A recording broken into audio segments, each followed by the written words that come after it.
Hello, everyone. I'm Dr. Foojan Zeine, and welcome to the Inner Voice Show, part of the Evolving Mind series in the Togetherness media. This is a show about what matters most in our life, our minds, our thoughts, feelings, actions, relationships, and our fulfillment in this beautiful journey of life. In today's show, I will share with you a part one of a great conversation that I had with Dr. David Burns, adjunct professor emeritus in the Department of Psychiatry and Behavioral Sciences at the Stanford University of Medicine, and the author of the best-selling book, Feeling Good, The New Mood Therapy and Feeling Good Handbook. After that, I'll be speaking with Dr. Babak Koteb. He's a physician scientist, a neuroscientist, and the founding chairman of the board of directors and CEO of the Society for Brain Mapping and Therapeutics. We will be talking about how to protect and care for yourself in the coronavirus epidemic times. I also have great news for you. Get ready for the Mother's Day concert you won't forget. Sunday, May 10th, join IAWF at 11 o'clock Pacific Standard Time for the Music of Hope, a virtual concert, free to all of you, featuring talented musicians from around the world getting together to celebrate the most important woman in your life, your mom. And guess what? If you are a mom, then obviously you. Just go to IAW Foundation, Facebook or YouTube. Facebook/IAW Foundation or YouTube/IAW Foundation. And now it's the tip of the week. I would like to share with you what I had experienced this past week. This week, I have been talking to many people who are getting fed up, some giving up, some antsy, many anxious, and some depressed. I heard the news about Dr. Lorna Brins, one of the physicians who committed suicide, and my heart fell. I've been working with doctors and nurses who are tired and suffering. The daily trauma that they have had to endure is horrendous. Watching with powerlessness how their patients are dying is traumatizing for them. Many of them have thought about giving up, quitting, hiding, or dying, and most are hanging in there and finding a ray of hope and meaning to move forward daily to save all those lives that they can.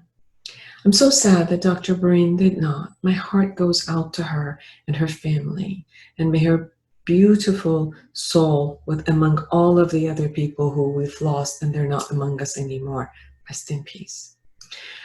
I've also been talking to people who financially have been devastated and have no idea what is in front of them. Watching families come together and shifting priorities, finding resources, neighbors and friends, helping with food and groceries is heartwarming. Seeing the power of generosity and love coming together and lifting each one of us up. There's a common obstacle, and yet it is affecting each one of us so differently depending on which area of our life is challenged. Feelings of anxiety, uncertainty, and grief is a common experience. Connecting virtually has been interesting, but not necessarily fulfilling. So people are trying to sneak out to parks, to beaches, and even family members' backyards to have some 16 feet close encounters together.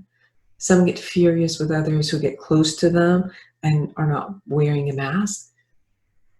Some still don't care and will rebel against anything or anyone who will make their freedom go away. All in all, we're still hanging in there and going with the flow.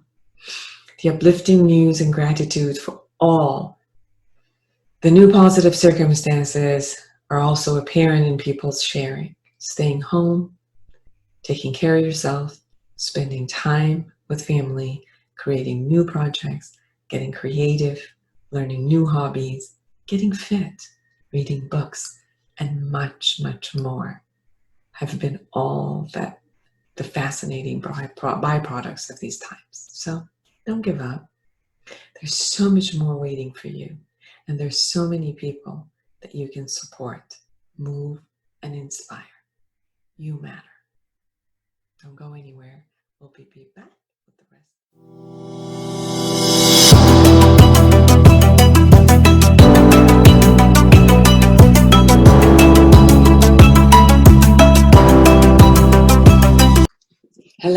I'm Dr. Foojan Zeine, and I'm a psychotherapist and a life coach. If you are experiencing anxiety, depression, loneliness, isolation, fear of what's going on with all that's going on in the globe with the coronavirus, what's going to happen to you if you've lost your job and you have a lot of anxiety and you don't know what's going to happen to you and your family, if your kids are at home and you're not used to it and you have no idea how to handle them, if you're working from home and all the structures have changed and you don't really know how to concentrate and restructure and motivate yourself, I'm here for you. Call me and let's have online therapy for anyone who's in California and online coaching for anyone who's in the world. Go to my website, foojan.com, Foojan.com, and let me be a support to you through online therapy and coaching.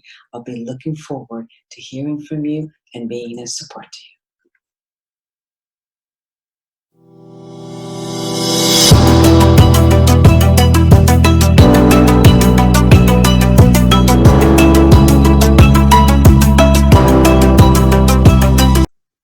Hello, everyone. Welcome back to the Inner Voice Show. I'm Dr. Foojan Zeine, and I'm so excited to be with Dr. David Burns. He has been a guest on my show. He's been a great teacher to me, and it's an honor to always have him on my show, and I always learn from him. Dr. David Burns is an adjunct professor emeritus in the Department of Psychiatry and Behavioral Sciences at the Stanford University School of Medicine, and the author of the best-selling books, Feeling Good, The New Mood Therapy, and the Feeling Good Handbook. And I know that all of you are waiting for the next one, which is going to be Feeling Great, which will be coming back. It'll come out in September, and my publisher just told me it's already available for pre-sale on Amazon. I just got that information today. Beautiful. Well, welcome to the show, Dr. Burns. And one of the things that has been happening recently is the doctors and nurses are pretty much on the front line. So they are being faced with a lot of trauma, in a sense, because they're in a place that they have to be responsible for others. One of the experiences I had with one of the physicians who said, for the first time in my life, I've had to be in a position where I've had to make a choice about saving someone who's about 70 or saving someone who's about 30 or 40 or saving me and not even going to the hospital. And every day I'm faced with this type of situation. And then a lot of my colleagues are passing away and, they're getting sick. So we're facing the families. We usually, we had this experience when we worked with war veterans. And now we're also having this experience with physicians and nurses and hospital workers. What would be some of your suggestions to them or their family? I know you've been working with some of them also. I don't ever have suggestions for anyone on anything, but I could give you an example of someone I worked with just this week, whose husband is an emergency room and intensive care unit doctor in New York, and she's been under incredible stress and pressure. It's not only the medical people at the front lines, and you would say it's like a war situation. I had actually used this metaphor when working with her because I was thinking about like the Civil War. Her husband's off fighting this war, and he's recently intubated 2 of his close colleagues, and 3 of his close colleagues are now in the intensive care unit, intubated on respirators. And he's working like 16 hours a day under constant danger of catching this coronavirus himself. And his wife, Taylor, who was the one I treated, she's a psychologist in New York and a lovely person, cries every night for 30 minutes to an hour, sobbing because she's separated from her husband, and it's like he's off at war, and she never knows each day if he's going to survive. And I'd love to walk you through that beautiful session and show you some of the techniques that we use to be helpful to her. And one of the underlying themes is one that people will scoff at, particularly in a time like this. You see, part of my work is based on cognitive therapy that goes back to Epictetus 2,000 years ago, who said that people are not disturbed by things, but by the views we take of them. And the idea is that all of your feelings, 100% of your feelings, positive or negative, are created by your thoughts in the here and now. And that means that the coronavirus cannot upset you. The pandemic cannot have any emotional impact on you one way or the other, only your thoughts about it. And people think that's preposterous. And then another fantastic part of the cognitive model is that when you're depressed and anxious and angry and hopeless and overwhelmed, the thoughts that are affecting you won't be valid thoughts. They'll be distorted thoughts. And while that might sound critical or negative, it's actually positive, because the implication is then you can change the way you feel by changing the way you think and getting rid of these distorted perceptions. But can this really be true in a coronavirus, that your husband's on the front line and still you're only upset by thoughts and distorted thoughts? Well, we can check it out and find that if that's true and see if it can be helpful to someone who's suffering as severely as Taylor. Definitely. I would love to hear your model and how you go by the model team into looking at these matters. And I'm definitely, I'm positive that our viewers will take the example that you're saying, that you have worked with this person, and they will kind of adapt it to what they're going through themselves and utilize the wisdom that you're bringing to it. Well, hopefully, I think it always helps to see someone who's real, who's suffering, and see what tools were helpful to them to break out of that horrible black hole of depression and anxiety and anger. You want me to tell you what she was thinking and feeling? Please. Yeah, I always use a form called the daily mood log in my work. And I ask a person to, at the top, it's upsetting event, to describe one specific moment you were upset, because all I can ever help anyone with is for 1, 2 to 4 or 5 second moment of their life. And that doesn't sound like much, but all of your problems will be encapsulated in any one brief moment when you were upset. So once we understand how you were feeling then, we'll understand all of your problems. And once I show you how to change at that moment, you'll understand how to change all of your problems generally.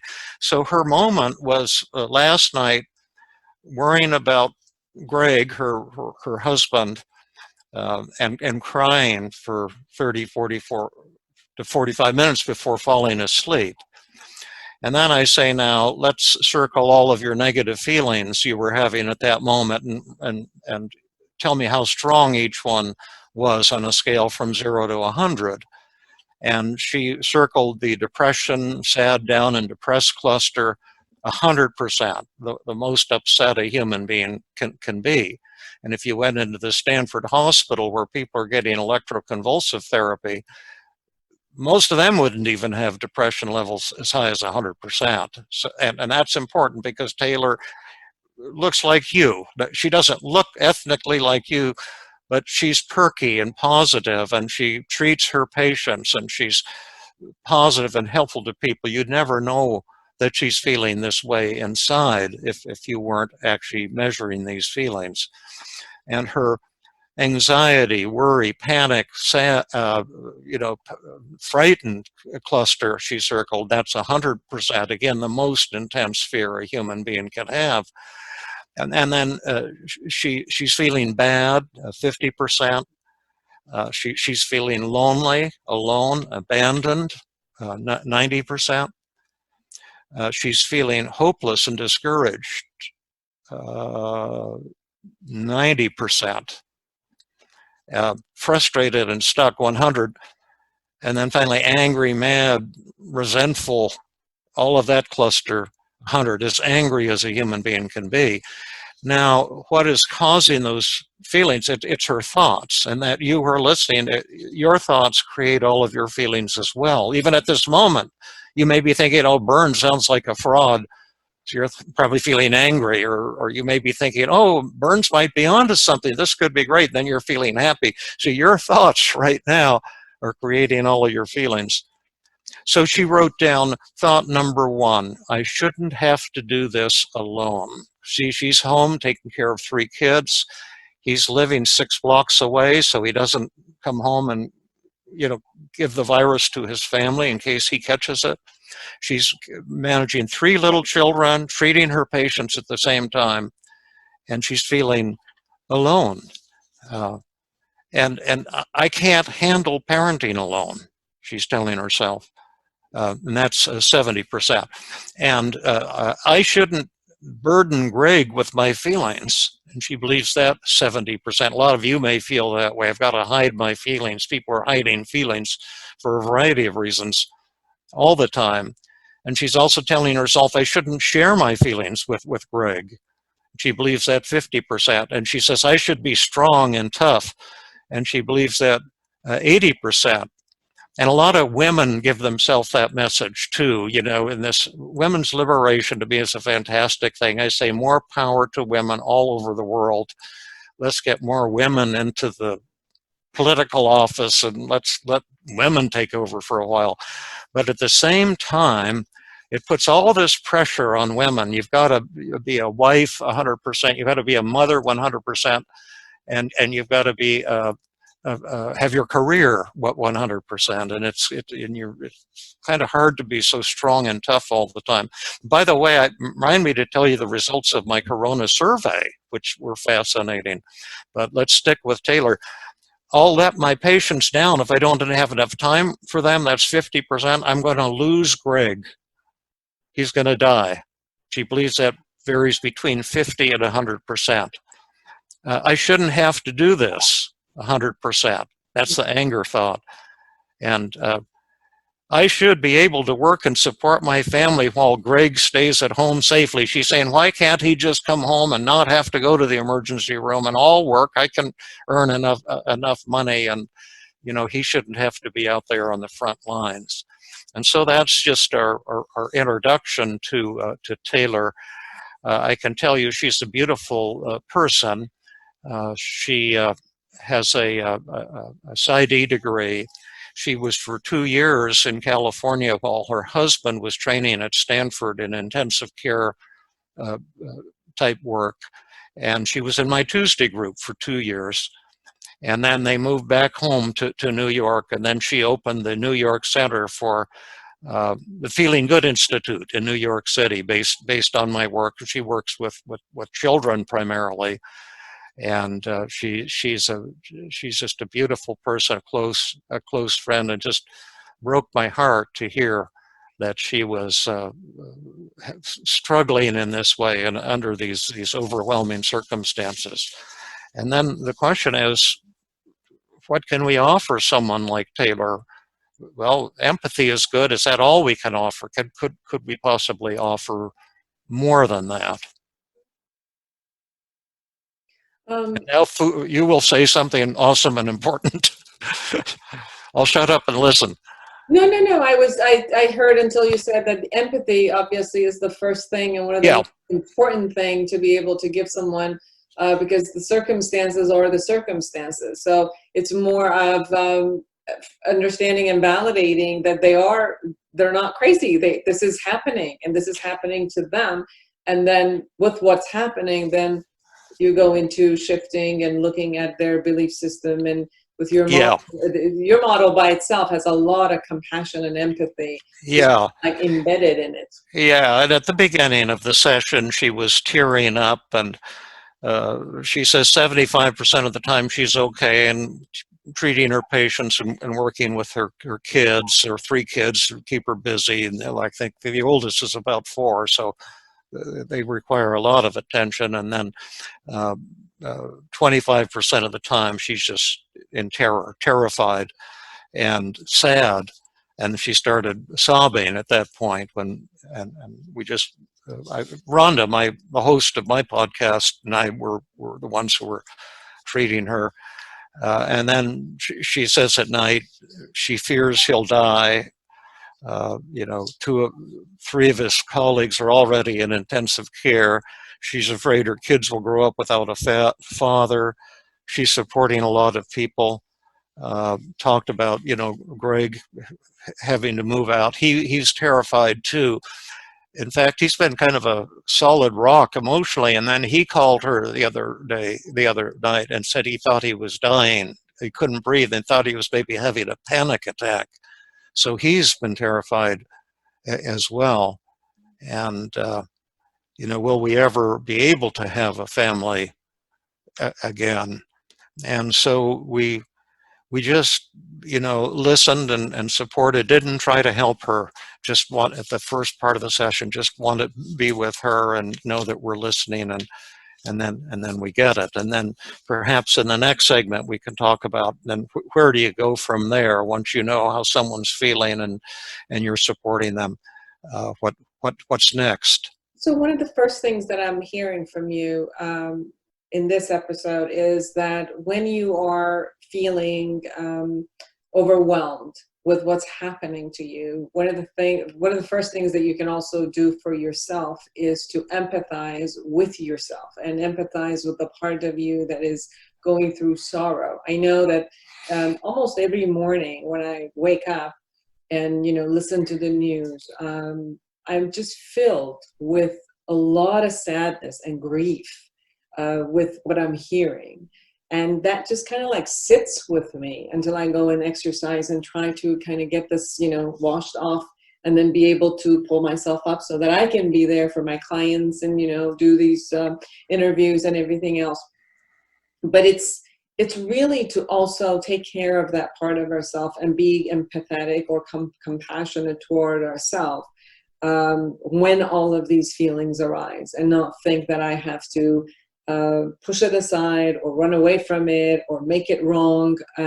So this is what, you know, obviously masters in therapy do first for you. They will create empathy and compassion for you. And this is something that you can also do for yourself as a first step. Now, Yeah, as well as for others in the family, other people. You don't have to be some kind of a trained therapist to listen and provide compassion. Sometimes it's a big mistake to try to help another person who's upset, as opposed to just listening and being with them and letting them cry and letting them know you understand how you feel and that you care about them. That alone can be huge for most people. Absolutely. So thank you, Dr. Burns, for sharing your wisdom with us. For all of you, thank you for being with us, and stay tuned. We're going to have more of these conversations with Dr. David Burns. Thank you.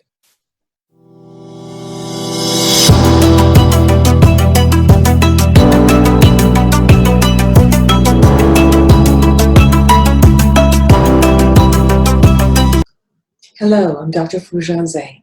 Do you feel stuck at home? Do you feel stuck in your life? Well, don't you wish that you could just take your hand across the nightstand and hit the life reset button? Well, I've got news for you. Here it is. Life Reset, the awareness integration path to creating the life that you want. With a simple process, 12 questions, and a process to go deep inside and look at where you are, creating an awareness of the present moment, healing the past, and envisioning a future, and giving you tools in how to take care of yourself and be a whole and complete person as you go into the future. Here it is. Go to Amazon.com or Foojan.com and get your copy now. This is the time you can actually take care of yourself. You deserve it.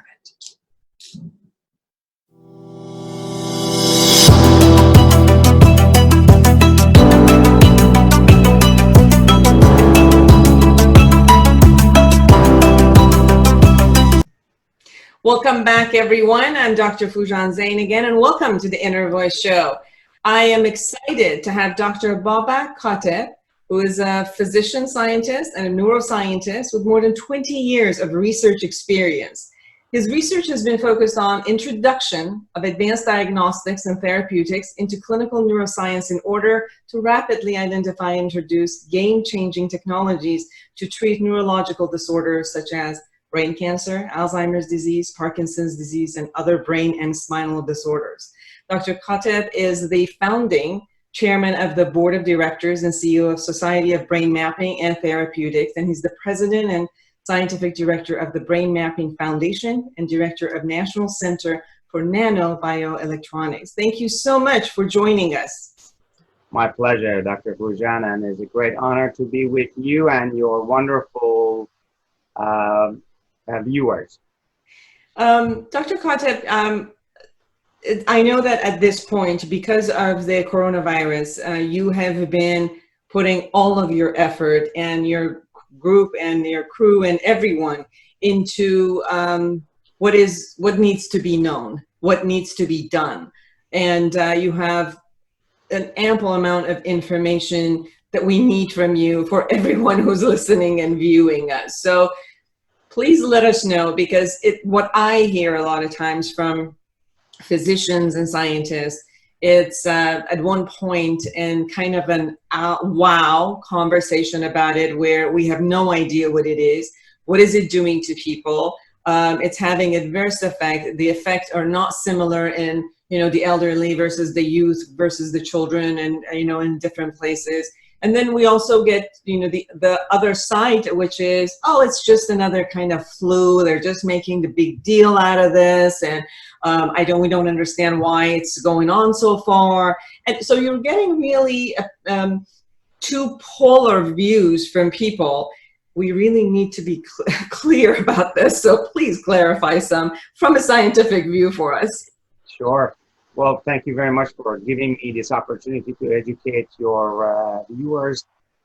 First of all, Society for Brain Mapping and Therapeutics is a multi-specialty association of scientists, neurologists, neurosurgeons, radiologists, and engineers of multiple different backgrounds, and psychiatrists, psychologists like yourself.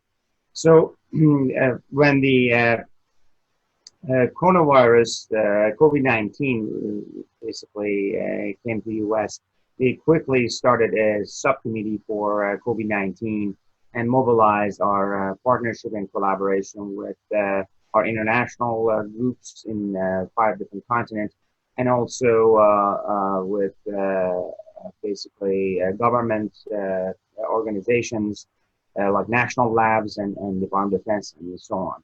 So to answer your question in respect to the virus, coronaviruses have been around for many, many years and pretty known to the world of medicine and science, but also there is a difference between flu virus here and the COVID-19. One of the great examples is that in flu, you have one of the lungs involved. In this COVID-19, both lungs are involved. But also in flu, you don't have the virus invading other organs. So we now see this virus gets into the endothelial cells and basically get into kidneys and livers and of patients, and basically create a organ failure.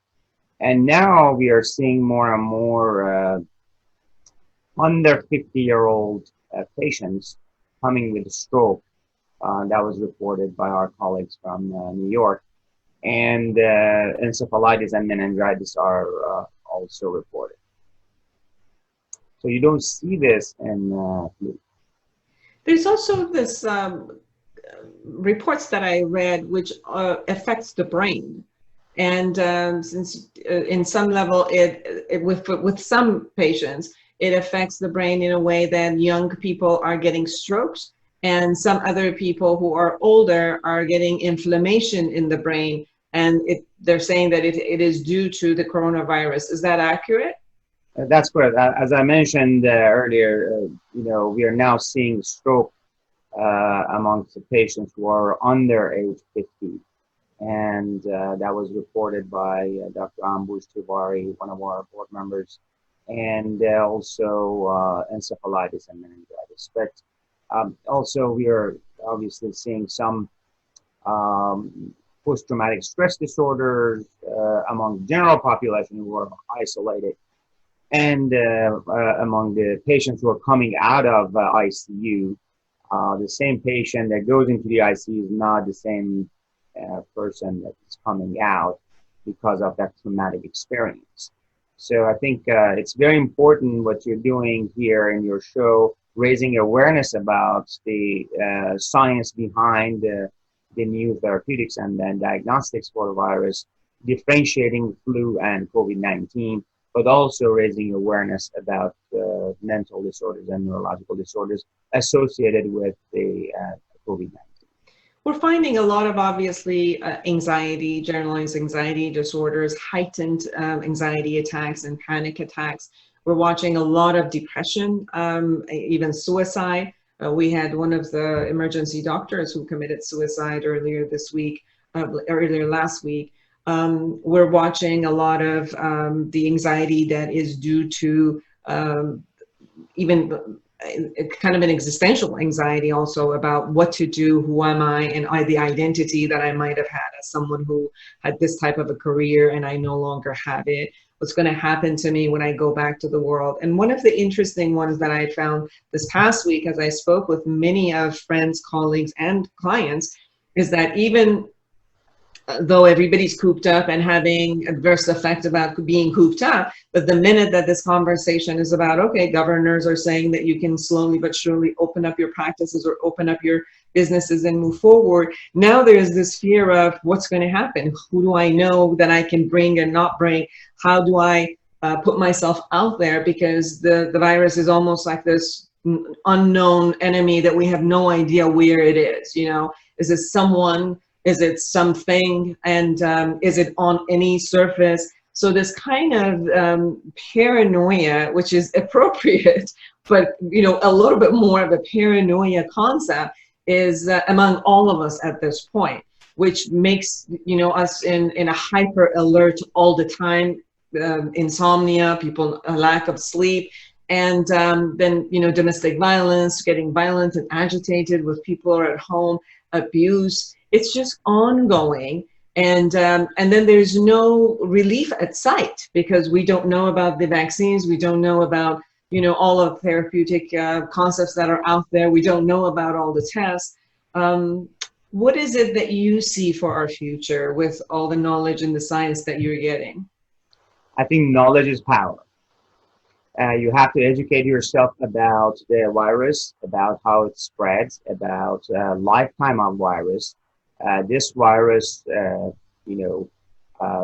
it doesn't live on surfaces for more than several hours. So, and even if you, identify a viral particle, they're not necessarily going to be actually causing disease. So I think obviously basic cleaning is going to be very helpful. And 97% of people who get this virus, they actually recover. So I think the reason we are staying at home is to make sure that the hospitals have the capacity to deal with the surges. So that seems to be in place right now, and the governors are start opening the businesses. And I think we have to really go back and think about what do we have. Right now, if you're healthy, you're a billionaire. Okay, let's put it that way. Health is something that you cannot buy. The health is not something that you can replace with anything. So if you're healthy, you are basically in good hands. And by healthy, I mean physical and mental. So, and also we know this virus is really not a respiratory disease. It is an immunological disease. This virus activates the immune system in the body, which actually attacks the virus, but the immune system reacts so magnificently and powerfully, it actually starts damaging the organs. So I think knowing that, we have to think about, okay, what do we do and what we don't do. We do yoga and basically positive thinking. It will help. and we have to be in control of our body and mind. And once you are actually calmed down, your immune system performs at its best. So exercise and basically meditate, read, go away from the negative thoughts, bring positive thoughts, and always remember who built your business. You did it. Okay.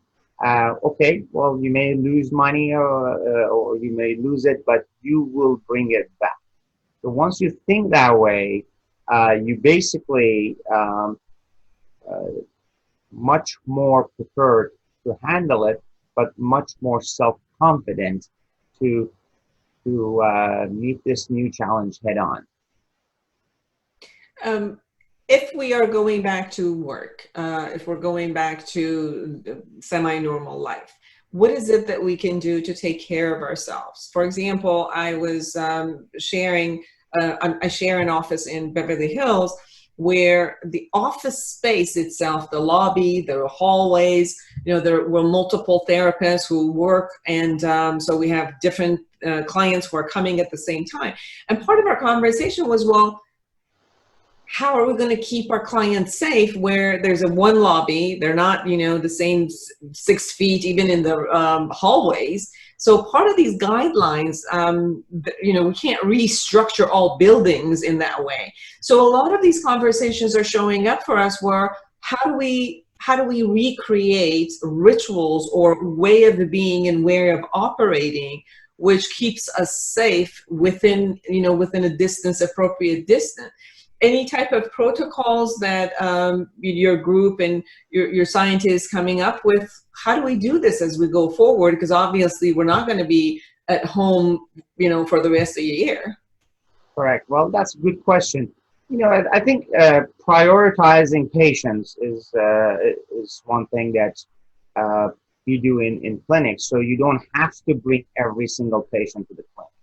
So some of the patient can be actually, visited over basically telemedicine, but some must come in. And then how do you structure those visits? Obviously, you know, with some delays, and maybe your clinics could stay a little bit longer. So, I mean, that's just in relationship to your clinic, but you know, I think it is possible to do our business, but it has to be just much more organized and much more structured. Now, you know, in some cases, you know, the managers and the owners can get together and kind of put their thoughts together. These are very smart people who started these small businesses. So the protocols could be also developed internally, and you know, we can use American ingenuity, come up with new things that could actually move up to the governor and say, hey, this is the protocol we came up with. What do you think of that? What are some of the new testing that you and your scientists have found that that will be available? Some tests, they say, for example, you know, if you do it today, you'll get the results 5 days from now. Some, you know, for some businesses are saying until we get the test that we could have some result within the 15 minutes, we can't really have our patients or customers come in and go freely. Like we can't really go back into some sort of a normalcy until we have those tests available for us. Any news on any kind of those tests being around as far as you know? Well, you know, FDA is looking at about 300 different tests, and many of them are already approved. So I think those tests that are approved have high level of accuracy. They're not 100%, but you know, almost no test is 100%. But you know, high level of accuracy that could be used. But you know, our group is also looking into using nanoparticles for sensors to basically, you can use a very small sample of saliva, literally by leaking this strip of kind of test, can tell you after 5-10 minutes if you have COVID or not, and that's been in the R&D level. But I think in the future you're going to have infrared cameras that can detect temperature of customers at the door, and some sort of testing that is accurate enough for you to let somebody in or not. And then there are vaccines coming up. There are several drugs, as you have seen. Remdesivir is one of them, which is a RNA-dependent RNA polymerase inhibitor. And there is another drug that is called Avigan, which is basically in the same category of RNA-dependent RNA polymerase inhibitor, which basically does not allow the virus replicate. And hydroxychloroquine also was mentioned, but hydroxychloroquine actually only is good if you are taking it at the onset of the basically infection, because it blocks the endocytosis of the virus. As you may know, virus gets into cell in 2 different ways, and I have sent you another picture you can show to your viewers. So one is through endocytosis, which hydroxychloroquine really blocks that. The other one is through a receptor called ACE2 receptor, ACE2 receptor. And once the virus comes through that ACE2 receptor, you really cannot use hydroxychloroquine. So that's why hydroxychloroquine works in some patients and it doesn't work in many patients. So there are a lot of activities going on. There are about 20, 30 different vaccine trials are being considered. So I think you will see by September or maybe even mid-summer, a lot more drugs being approved, and a lot more therapies and testing will be approved. Dr. Khattab, a lot of the fear is also about people who are asymptomatic. So they don't show it, they don't feel it, but they are transmitters of the disease. So things such as getting the thermometer or getting the body temperature, would that even be effective for those people who are asymptomatic? Because I'm assuming if someone has the coronavirus and they have the symptoms and they have high temperature, they have the fever, that's how it shows. For example, even in some of the airports, not obviously in the US, but in other countries are, holding the temperature and seeing if that is. But that wouldn't be helping us if someone is asymptomatic. Correct. I think that's a good question. And I think if you look at the data that coming out of Italy, Iran, and China, and of course from New York and Louisiana, you'll see that some of the patients, they don't even show any symptoms. They don't even have a higher temperature. That tells me that their immune system really suppressed the virus and took care of it. But they are transmitting and they are basically infecting others. That is the reason the government has ordered or suggested to us stay home, because when you reduce transmission, this viral transmission go down. So let's say if I have the virus and I have no symptoms, but I'm transmitting this, but this viral transmission from me is not going to be forever. Okay, it's going to be for a period of time that my immune system just shut it down.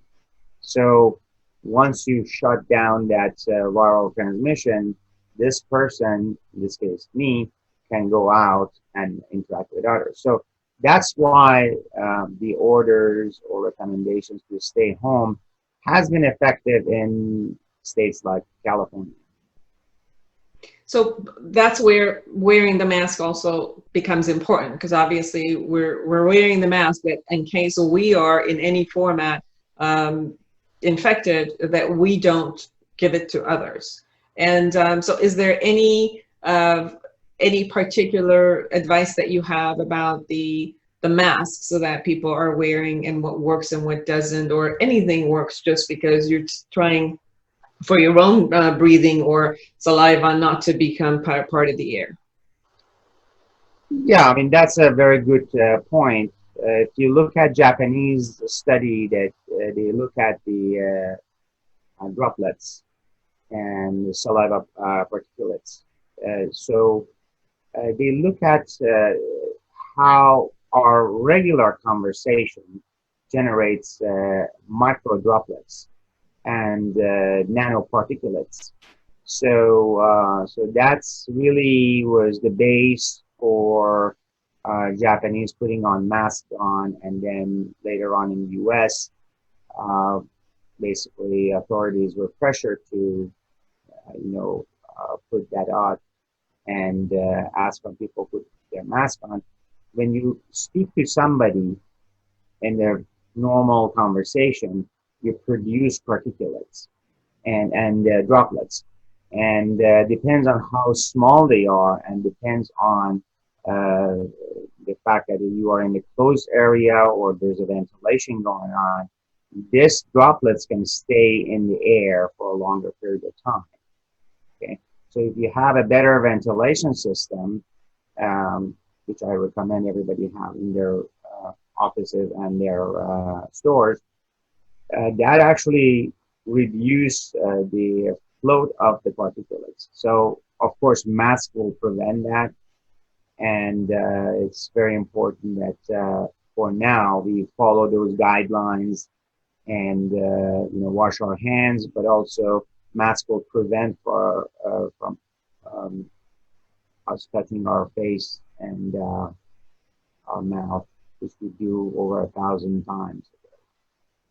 Dr. Kotep, there's this conversation about the antibodies, and if somebody has been infected and then they felt better and they recovered, they will make some antibodies, and obviously there's some tests that also test the antibodies. But there's also this conversation that I read that you're not immune to it, that you'll never have it again, that even if you have been infected and recovered, that you might, although you might even have the antibodies in your body, but you might get infected again. What are your research about that? Very good point. We are writing a review paper with a group of scientists in the last 2.5 months. We have gathered over 300 references, and from what we see in the medical literature is that once you get this virus, you may not get it again. And that's because if your immune system has developed the antibody that connects itself to that ACE2 receptor, there is no way for a virus to actually basically come into the cell. Another interesting study has come out looking at nicotine as one of the basically compounds that could actually attach to ACE2 receptor, blocking virus to get in. So that's in a clinical trial to provide nicotine patch to frontline workers to see if basically nicotine competes with the same receptor that virus competes with. So, but much more potent to that. So they're looking into that. So I think once the person gets it, basically they are immune to it. Wrong time to quit smoking, huh? Maybe I should go back to smoking. Oh, yeah. So I think that, again, that's a cautionary note. They're looking at the different compounds that competes for that receptor. So nicotine is one of them, but I think it's good time to quit smoking and be healthy because smoking also damages your immune system and lung capacity. So that means if you get flu or, God forbid, COVID-19, your lungs are in the worst shape of delivering oxygen to the blood, which in case of COVID-19 is a major problem. It's called interstitial pneumonia. That basically exchange of gas between oxygen, between alveoli and the blood doesn't happen, and ventilators put in place to actually push that, but in some cases it doesn't really help. So beside the cytokine storm that you have heard about. So what I'm hearing is, at this point, the best thing that our viewers and our listeners can do is to take care of themselves, so emotionally and physically they keep being healthy while they're at home, building their immune systems, such as what you shared about, exercising, yoga, keeping their positive thoughts and positive emotions, and keeping themselves active in doing things that they love and want to do. And also, as they go out, and whether they create new protocols to being out there at their work, and their companies can create protocols that is appropriate to their type of situation and their type of customers, to wear the mask, as many types of masks that they can acquire, in order to protect actual others from who they are, keeping themselves safe out there. If there's, until we wait for the vaccines to be out there for all of us to be vaccinated, and if they do have symptoms, to talk to their physicians, and whether they can be at home and take care of themselves, or that unfortunately, if they do need to be hospitalized, then there are some treatments that are being utilized in the hospitals with those medications that are having good effects, and people are coming out of the hospitals and out of the ventilators, and being, surviving and being okay. That's the bigger picture that I'm hearing. Can you add to anything that you said that I didn't? I think the mental fitness is incredibly important. So for many of us, COVID-19 is not a problem. Just the pressure of staying at home all the time and being exposed to news all the time. So I think one of the things you shouldn't be doing too much news watching. So I think get the gist of the news, but also make sure that you de-stress by looking at funny programs, or do some fun thing with family. Be more creative. Look at your business model and see how creatively you can adapt that and take an advantage of this situation and even make more money.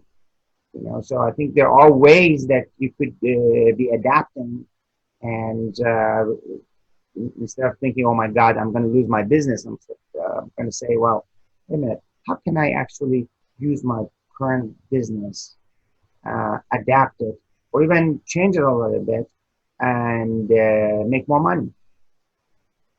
Beautiful. Thank you. That's how it should be viewed. So once you think that way, your mental pressure is basically less. You are much more in a kind of equilibrium situation that you can actually think about, how can you handle the process. Thank you very much for the time that you allowed us. I know you're very, very busy. We postponed the conference that you had created. It's supposed to be in Los Angeles in March, and that's going to be next year. And it seems like, we've adapted consistently with different ways of handling all that needs to be out there, and just focusing on keeping healthy, keeping safe, and moving forward. And thank you for the time that you allowed for us. Pleasure. Thank you very much for hosting me in your show, and also thank you from your viewers and listeners to be part of this amazing program that you have put together. Thank you. And for everyone who's with us, create an amazing life for yourself and everyone around you. Until next week, bye-bye.